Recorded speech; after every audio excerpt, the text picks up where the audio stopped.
Kayla. And this is Becky, and we're with A Couple of Bees Read.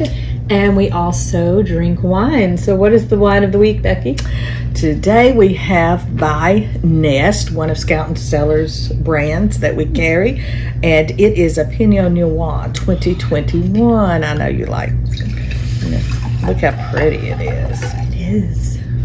So, remember, our Scout & Cellar brand is about clean, crafted wine, where our wine, the wineries that we partner with, they do not use pesticides. They don't add anything to the wine.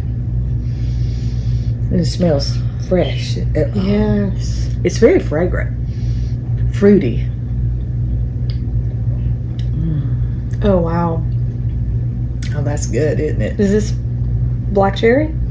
Cherry, look at you. You did it again. Yes. And a strawberry, but with herbs. But I don't know what herbs are delicious. Mixed. But it's a different tasting Pinot Noir. Mm-hmm. Like, I love Dove Hunt Dog's Pinot Noir, but to me that's a different taste than the Nest. So it's got a lot of layers of flavor. Like it really does. And it also it has some it finishes off with like vanilla. Yes. That's that last thing you're tasting. And of course it pairs well with with beef, any type of grilled meats. They said it even goes really well with veal or game, such as venison, things like that. So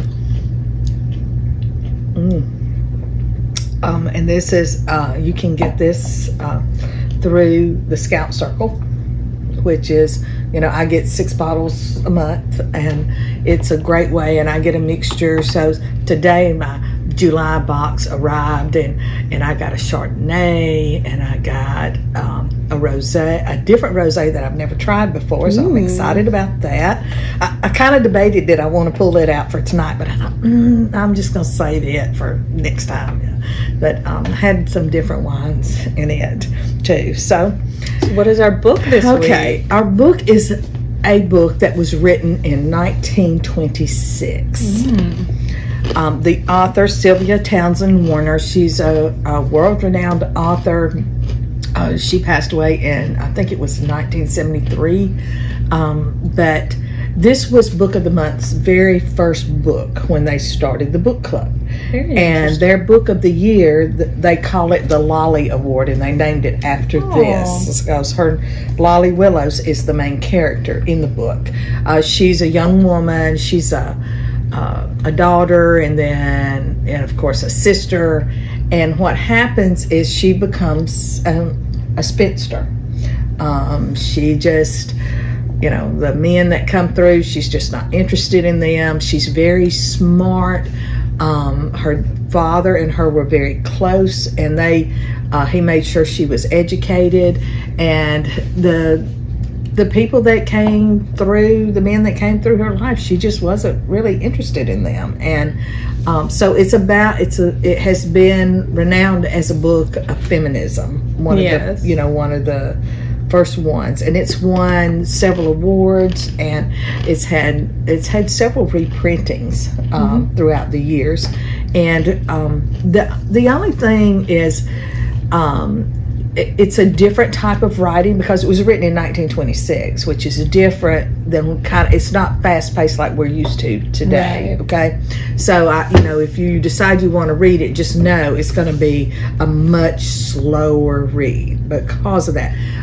Wayward, which is a book of the month that I absolutely loved. It was a 5-star plus for me, and would be my currently, unless I read something different, it will be my book of the year choice, and it refers to this book in there. And the only thing that really troubled me about the book was at the end, because what happens is she's like, her father, she goes and lives with her brother, and she's like the aunt, and Lolly comes from, her name is Laura, but the one of the nieces or nephews didn't say Laura, but they called her Lolly instead of Laura.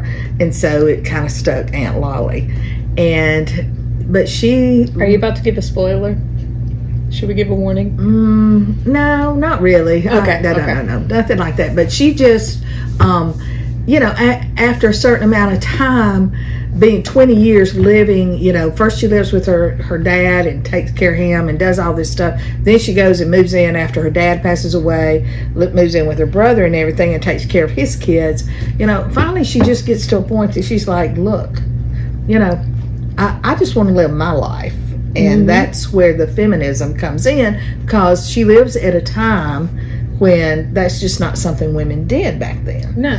And so, anyway, so she finds a map, she finds a place she wants to go, and her father, and this was also kind of different, but her father leaves her some money and a monthly stipend kind of thing and makes sure that she's taken care of. And so she moves and just kind of goes off on her own. But and I guess this is kind of going to be a spoiler, so if you don't want to, click off. Okay. But it's the part that troubled me the most about the book was at the very end. It's like she is visited by the devil, and she sees him as this kind of benevolent